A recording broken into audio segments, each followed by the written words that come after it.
கர்த்தருக்குள் பிரியமானவர்களே, ஏப்ரல் 3 இன்றைய பனித்துளிகளின் தலைப்பானது நஷ்டப்படுத்த வேண்டாம்.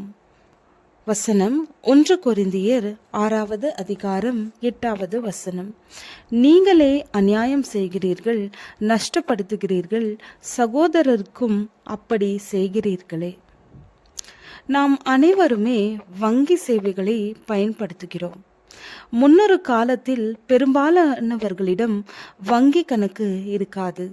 ஆனால் இந்த நவீன காலத்தில் சம்பளம், அரசாங்க உதவிகள், அரசாங்க மானியங்கள் போன்றவைகள் நேரடியாக வங்கி கணக்கிற்கு அனுப்பப்படுவதால் வங்கி கணக்கு எல்லோருக்கும் அவசியமாகிவிட்டது. அது மாத்திரமல்லாது ஒரு காலத்தில் சேமிப்பு பணங்களை வீடுகளிலேயே ஏதாவது ஒரு முறையில் வைக்கும் பழக்கம் இருந்து வந்தது.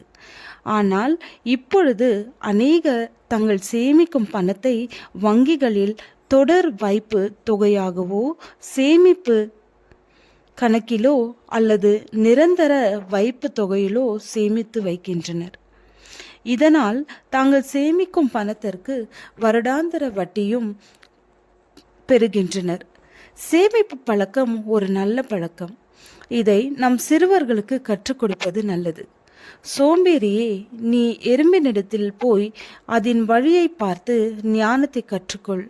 அதற்கு பிரபுவும் தலைவனும் அதிகாரியும் இல்லாதிருந்தும் கோடை காலத்தில் தனக்கு ஆகாரத்தை சம்பாதித்து அறுப்பு காலத்தில் தனக்கு தானியத்தை சேர்த்து வைக்கும். நீதிமொழிகள் 6வது அதிகாரம் வசனம் 6-8. ஒருவேளை நாம் பணத்தை சேமித்து வைத்திருக்கும் வங்கி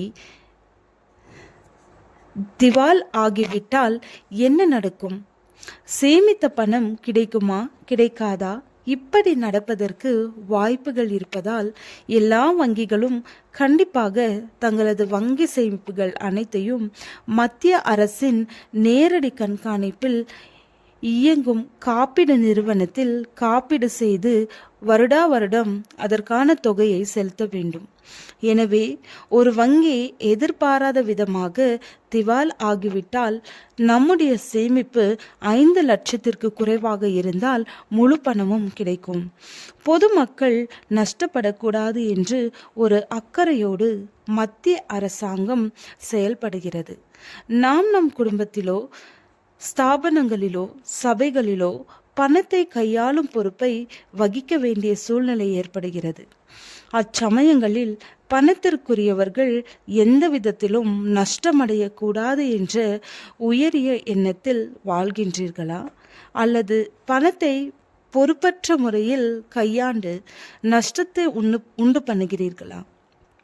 நம்மால் எவருக்கும் நஷ்டம் வரவே கூடாது.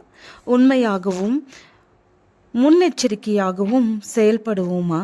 கொஞ்சத்திலே உண்மையாயிருந்தால் அநேகத்தின் மேல் உன்னை அதிகாரியாக வைப்பார். ஜெபம். பிதாவே, நாங்கள் உண்மையுள்ள உக்ரானக்காரர்களாக இருந்து நஷ்டம் வராமல் காக்கப்பட உதவி அருளும். ஆமென்.